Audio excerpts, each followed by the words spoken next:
Bismillahirrahmanirrahim. Alhamdulillahilladzi awsala man ahabbahu ila ma'rifatih, awsalahu ilaiha bimahdi ihsanihi wa fadlih. Ashhadu an la ilaha illallah wahdahu la syarika lahu bi samaihi wa ardih, wa ashhadu anna sayyidana Muhammadan abduhu wa rasuluhu khairu khalqih, syahadatan sadiratan min batinil qalbi wa samimih. Sallallahu wa sallam ala sayyidina wa habibina Muhammadin ar-ra'ufir rahim bi ummati wa ala alihi wa sahbihi wa dhurriyyatihi, salatu wa salaman daimaini bidawami sultanillahi wa mulkih, amma ba'd. Yang kita hormati dan kita cintai, kita muliakan para habaib dan para alim ulama, para muhibbin, hadirin hadirat rahimakumullah. Alhamdulillah, puji syukur kehadirat Allah Subhanahu wa ta'ala, yang mana dengan limpahan rahmat, taufik dan hidayah serta inayah kepada kita, malam ini kita seperti biasa dapat bertemu, berkumpul di majelis yang penuh berkah dan rahmat ini. Salawat salam yang penuh dengan ta'zim, keharibaan junjungan kita, kekasih Allah Nabi besar Muhammad sallallahu alaihi wasallam, dan seluruh keluarga, sahabat dan zuriat beliau sampai hari kiamat nanti. Para muhibbin rahimakumullah, al-hikmatus sabi'ah wal ishrun ba'dal mi'ah minal hikamil ata'iyyah. Qala al-imam Ahmad ibnu Athaillah Sakandari rahimahullah, nafa'ana bi'ulumihi wa asrarih. Hikmah yang ke-127 dari Al-Hikamil Atha'iyyah, berkata Imam Ahmad bin Athaillah As-Sakandari rahimahullah, nafa'ana bi'ulumihi wa asrarih. Law kunta la tasilu ilaih illa ba'da fana'i masawik wa mahwi da'awik lam tasil ilaihi abada, walakin idza arada an yusilaka ilaihi satara wasfaka bi wasfih wa ghatta na'taka bi na'tih wa wasalaka ilaihi bima minhu ilaik la bima minka ilaihi. Yang terjemahnya adalah, jikalau engkau tidak bisa sampai kepada Allah kecuali sesudah lenyapnya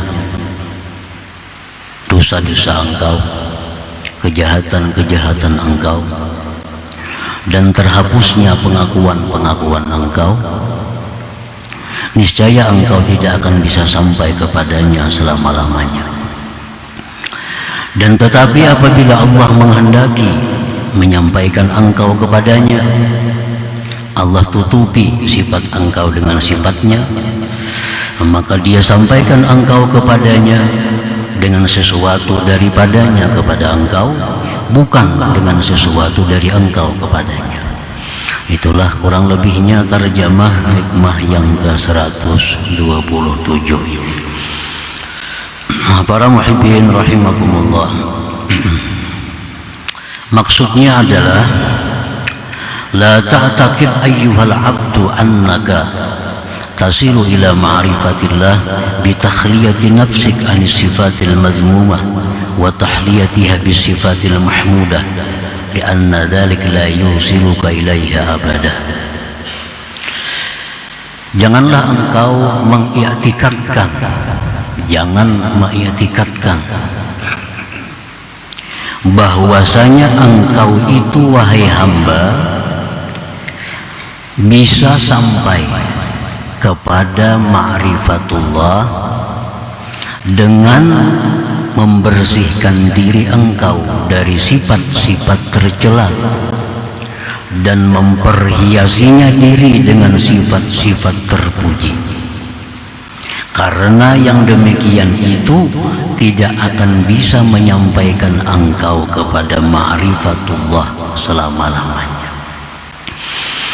Nah, para muhibbin rahimakumullah, jangan kita beranggapan, artinya jangan kita beranggapan, apalagi berkeyakinan bahwa kita tidak akan sampai kepada ma'rifatullah kecuali dengan membersihkan diri dari sifat tercela, memperhiasinya dengan sifat terpuji.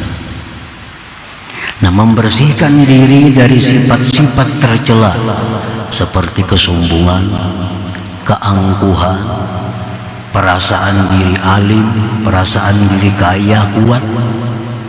Ini sifat-sifat tercela.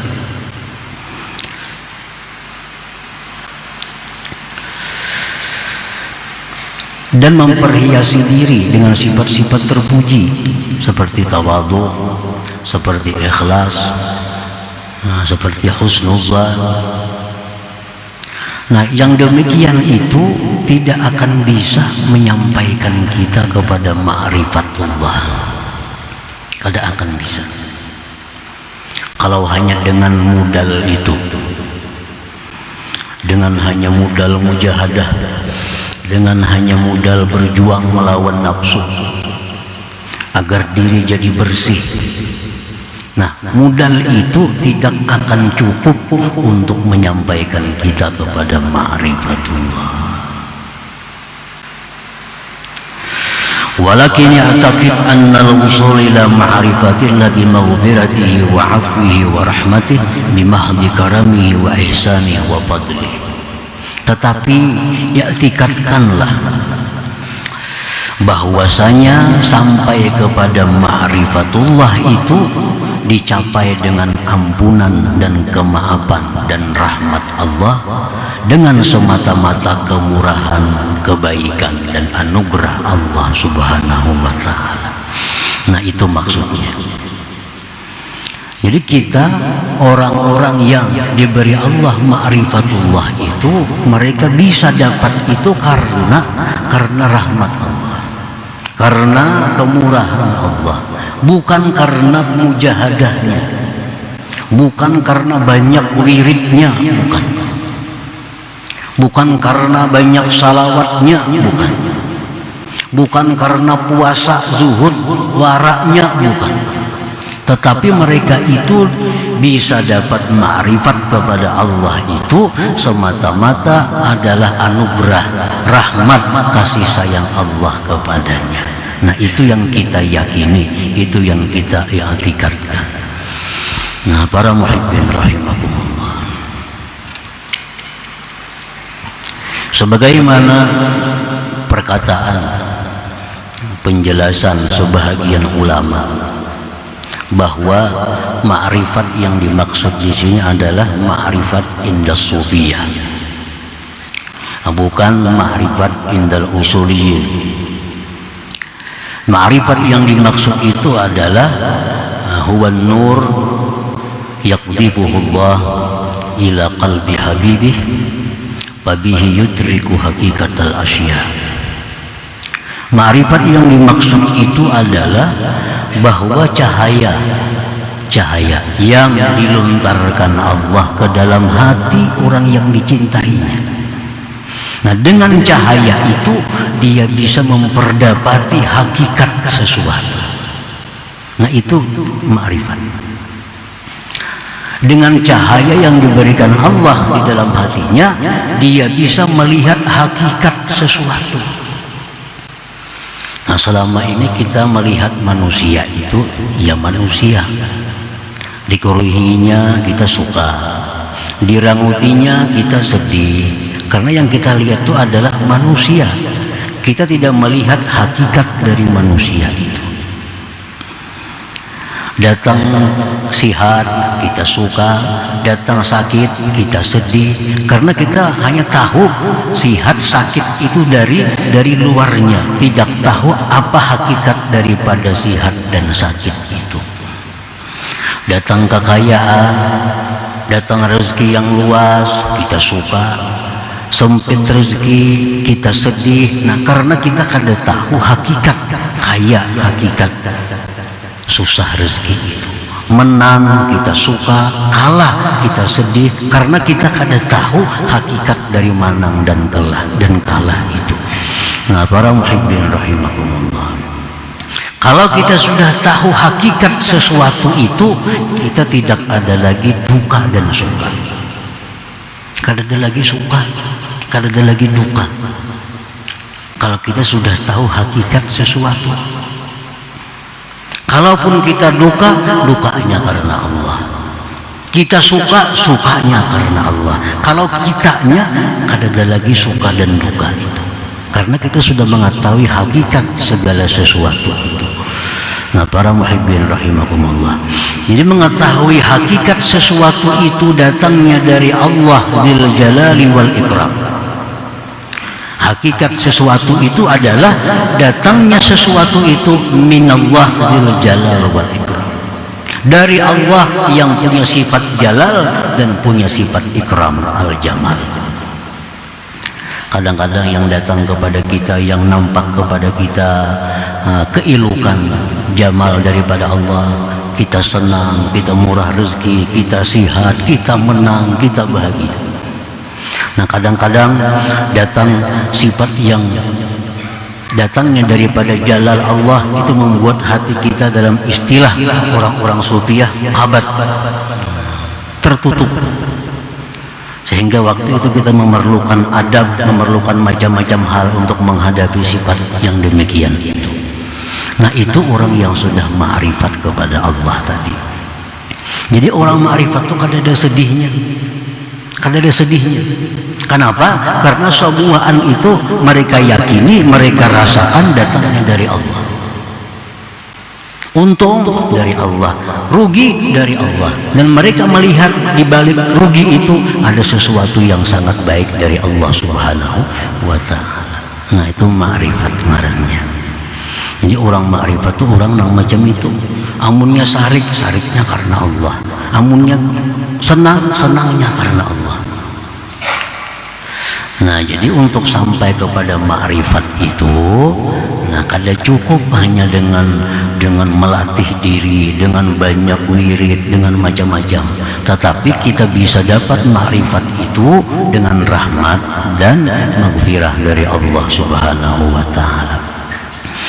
Nah, para muhibbin rahimakumullah, fal mujahadatu alamatu sidqi iradatil abdi wa sababu naili rahmatih la listihqaqi ma'rifatih.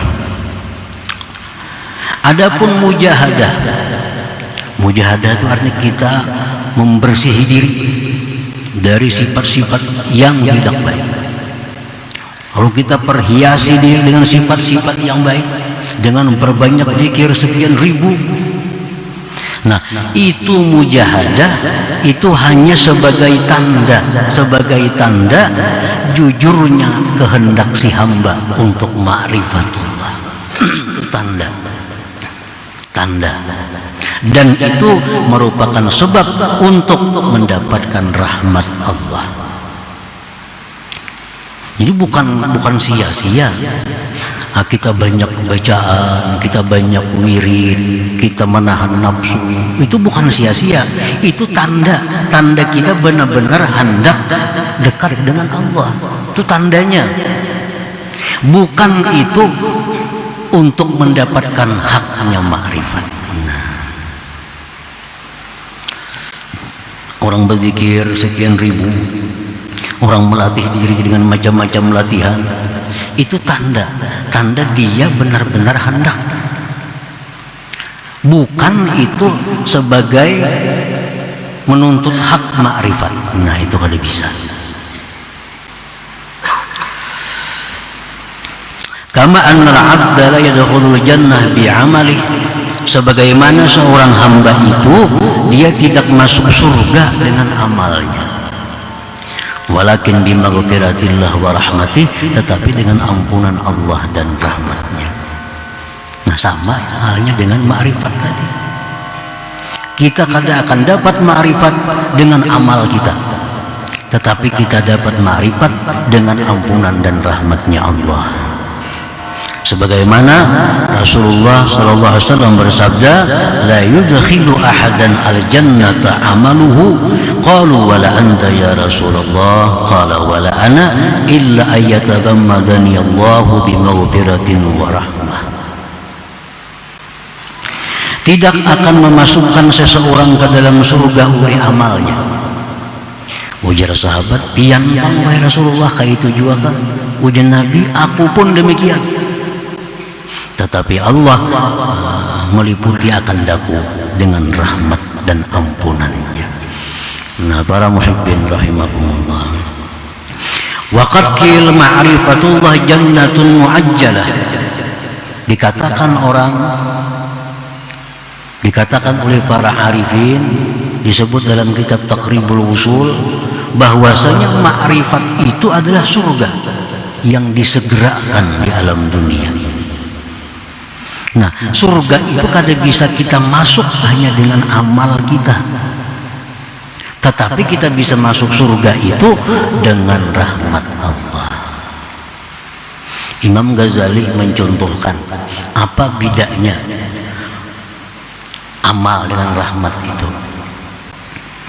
Mencontohkan, kalau kita misalnya disuruh orang jaga malam, ujar orang ikan jaga malam mulai jam 8 sampai subuh, jaga akan rumahku. Tuntung jaga malam diberi orang dia 100.000. Nah, ini 100.000 ini ngarannya upah jaga malam. Upah jaga malam sesuai, mulai habis isya sampai subuh jaga diberi 100.000, itu upah. Nah, kalau orang yang jaga malam ini dari habis isya sampai subuh diberi oleh tuan, diberi oleh yang menyuruh nih, diberi duit 10 juta, diberi mobil, diberi rumah. Ini upahkah atau kasih sayang yang menyuruh itu? Upah kada itu kalau jaga malam.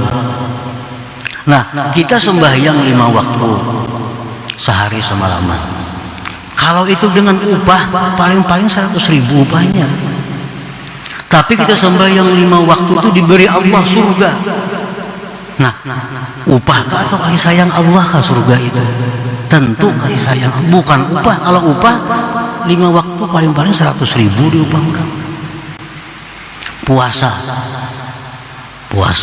berapa upahnya puasa? Mengqadha akan orang mati puasa, paling 100.000 diberi orang sehari puasa. Nah, itu upah puasa. Allah mengganjar orang puasa dengan surga. Nah, upah kali itu atau rahmat kan ngarannya? Nah, itu rahmat Allah. Jadi kalau kita dengan amal, kita kadang-kadang bisa masuk surga. Kadang kau mencapai, kadang sesuai amal kita untuk dapat surga. Nah, jadi masuk surga itu dengan rahmat Allah.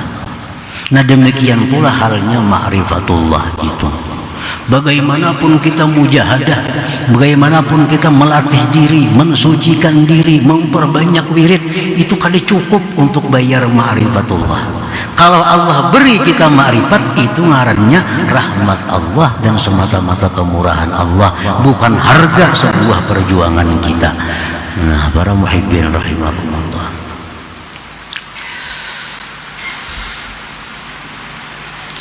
di dalam kitab Nihayatul Qurab disebutkan kisah. Nah, ini kisah seorang pemuda yang fakir, miskin, hendak meminang putri raja. Hendak naik ke tempat raja. Apa kabar raja? Ulun hendak meminang anak pian, melamar anak pian. Raja orang pintar, ujar raja, bisa, boleh. Tapi jujurannya permata. Ngaran permatanya itu Bahraman. Itu hanya ada di istana Kisra. Nah, kalau ikan bisa menjujur anakku dengan itu, silahkan kawin. Raja kada menolak, kada, cuma jujurannya permata nang ada di istana Kisra. Ujar si pemuda itu, lain pada di istana, di mana andaknya? Itu ada di tengah laut, di dasar laut lagi. Di dasar laut. Kalau ikan dapat itu di tengah laut, dalam laut lagi, ikan bawa ke sini, ambil jangan. Si pemuda yang fakir ini berangkat ke laut membawa timba, bawa timba, ditimba laut, timba bawa ke pinggir, timba bawa ke pantai, timba bawa ke pantai. Anak mencari permata tadi. Nah kemudian di situ si iwak-iwak yang di laut ini tahu, bah di iwak ini mau karing laut bahaya kita nih. Ini kalau karing laut ini bahaya kita. Iwak melapor kepada Allah, ya Allah, ya Allah, kayak apa hamba engkau nih menimba laut untuk mencari permata Bahraman itu. Ringkas cerita, biar Tuhan ambilkan permatanya sudah. Ambilkan permatanya, keluarkan hendak di pantai. Nah, ringkasnya permata muncul di pantai itu, muncul di pantai. Nah, sekarang si fakir sudah dapat permata Bahraman itu. Nah, dapatnya si fakir dengan permata Bahraman, apakah karena dia menimba laut atau karena rahmat Allah itu? Kalau menimba seumur hidup, habis umur kada mayu. Tapi menimba itu perlunya apa? Itu alamatun lisidqil iradah, itu tanda bahwa dia bujur-bujur hendak, bujur-bujur hendak untuk ditimba. Padahal ada sesuai timbaan itu dengan permata itu. Nah ini contohnya bahwa kita mendapatkan ma'rifatullah. Sekecil apapun ma'rifat yang kita dapatkan, serendah apapun ma'rifat yang kita dapatkan, itu bukan daripada usaha kita, bukan dari amal ibadah kita, itu semata-mata anugerah dari Allah Subhanahu wa ta'ala. Para muhibbin rahimakumullah, Fawusulul abdi ila ma'rifatillah laysa bi'amalin sa'idin minhu ilallah wa innama hiya bitafaddulin habitin minhu ilal abdi. Maka bermula sampainya seorang hamba itu kepada ma'rifatullah bukan dengan amalan yang naik dari dia kepada Allah, tetapi hanya saja ma'rifat itu dia dapat dengan anugerah yang turun dari Allah kepada hambanya. Para muhibbin rahimakumullah, qala ba'duhum idza sadaqa al-'abdu fil iradah awsalahu Allah ila waliyyin min awliya'ihi wa atla'ahu ala khususiyatihi wa maziyatihi falazima al-adaba ma'ah fama zala yasiru bihi hatta yasila ila ma'rifatillah. Apabila bujur benar kehendak seorang hamba pada ma'rifat, bila si hamba ini bujur-bujur hendak ma'rifat, lalu dia berusaha membersihkan dirinya, dia bersihkan dirinya, dia perhiasi dirinya dengan sifat-sifat mulia, dia perbanyak zikir, salawat, istighfar dan lainnya. Nah, ini ngarannya sudah bujur-bujur hendak mendapatkan ma'rifat. Orang bujur-bujur hendak dapat ma'rifat itu artinya berusaha membersihkan diri, memperhiasi diri, memperbanyak wirid. Nah, apabila seseorang hamba itu telah benar pada kehendaknya mendapatkan ma'rifat, Allah sampaikan si hamba tadi kepada seorang wali daripada wali-walinya. Allah perlihatkan kepada hamba itu keistimewaan seorang wali itu. Maka dia beradab dengan seorang wali tadi. Nah, maka senantiasa seorang wali tadi berjalan dengan dia sehingga dia sampai kepada ma'rifatullah itu. Nah, para muhibbin rahimakumullah, jadi kalau kita sudah punya tekad, punya tujuan ingin dapat ma'rifatullah, lalu kita berusaha, nah itu Allah akan menuntun kita, menunjukkan kepada kita disinilah jalannya. Nah, dia akan bertemu dengan orang yang Allah perlihatkan kelebihan-kelebihan orang itu, maka dia beradab penuh dengan orang tersebut. Akhirnya orang itulah yang membawa dia, mengantarkan dia kepada ma'rifat kepada Allah Subhanahu wa ta'ala. Para muhibbin rahimakumullah, jadi kesimpulannya daripada hikmah yang ke-127 ini, bahwa amalan-amalan yang kita lakukan, wirid-wirid yang kita lakukan, itu adalah merupakan tanda, merupakan alamat benarnya kita, dan itu merupakan sebab untuk mendatangkan rahmat Allah kepada kita, bukan untuk mendapatkan surga Allah, baik surga dunia yang namanya ma'rifatullah atau surga akhirat yang namanya jannatul firdaus dan lain-lainnya. Amal kita tidak akan bisa untuk mendapatkan yang demikian itu, semata-mata hanya anugerah, rahmat dan ampunan yang diberikan Allah kepada kita. Nah, para muhibbin rahimakumullah, selanjutnya hikmah yang ke-128. ila hadratin Nabi sallallahu alaihi wasallam. Al-Fatihah. Bismillahirrahmanirrahim. Ya kana wa ya nasta'inu siratal mustaqim. Sallallahu alaihi wa sallam.